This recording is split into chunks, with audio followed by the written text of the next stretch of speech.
छत्तीसगढ़ी गाने देखने के लिए हमारे YouTube चैनल को सब्सक्राइब करें और नए अपडेट्स जानने के लिए बेल आइकन के बटन को क्लिक करें।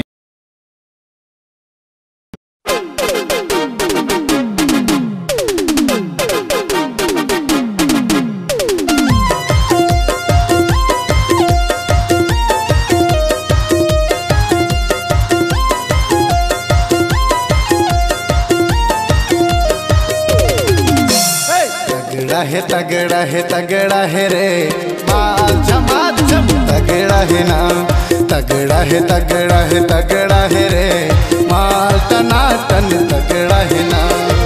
उसकी मारत गली माँ वो रहेंगे, उसकी मारत गली माँ वो रहेंगे, कई बेकाहीं ता झगड़ा है रे। तगड़ा है रे माल टनाटन तगड़ा है ना, तगड़ा है रे माल झमाझम तगड़ा है ना।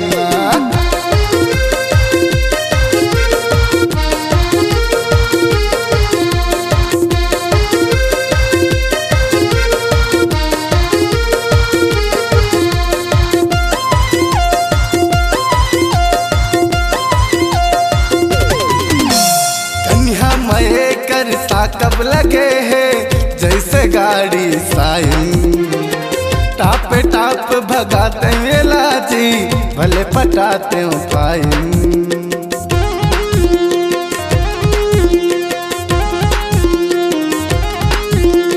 कन्या मये कर सा कब लगे है जैसे गाड़ी साइन, टाप भगाते वेला रे भले पटाते फाइन। इंडिकेटर झकाझक बरत है, इंडिकेटर झकाझक बरत है, कहीं कहीं ता लफड़ा है रे। तगड़ा है रे माल टनाटन तगड़ा है ना, तगड़ा है रे माल झमाझम तगड़ा है ना।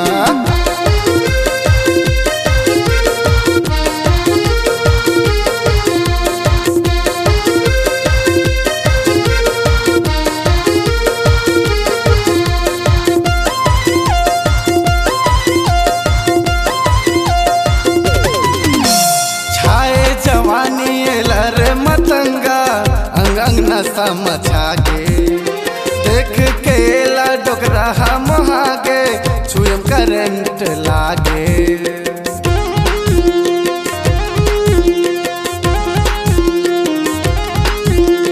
छाए जवानी लारे मतंगा अंग न समझागे, देख के ला डोकरा महागे छुएम करंट लागे।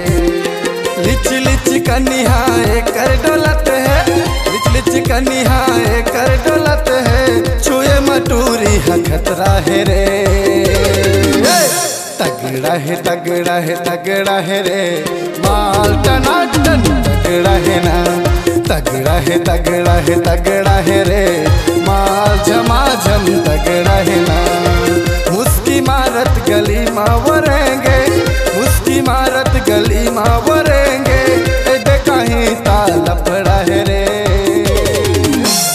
तगड़ा है रे माल झमाझम तगड़ा है ना, तगड़ा है रे माल टनाटन तगड़ा है ना। तगड़ा है रे माल झमाझम तगड़ा है ना, तगड़ा है रे माल टनाटन तगड़ा है ना। तगड़ा है रे माल झमाझम तगड़ा है ना। आपकी आवाज ही आपकी पहचान है। यदि आप अपनी आवाज को एक नया आयाम देना चाहते हैं तो चले आइए मल्टी ट्रैक डिजिटल रिकॉर्डिंग के लिए AVM audio video studio Khamtarai Raipur. Mobile number 9301523929 और 7869646201। यदि आप नए एवं पुराने गीत सुनना चाहते हैं तो avmgana.com में जाकर गाना फ्री डाउनलोड करें और YouTube चैनल में AVM गाना और KK कैसेट्स को सब्सक्राइब करें।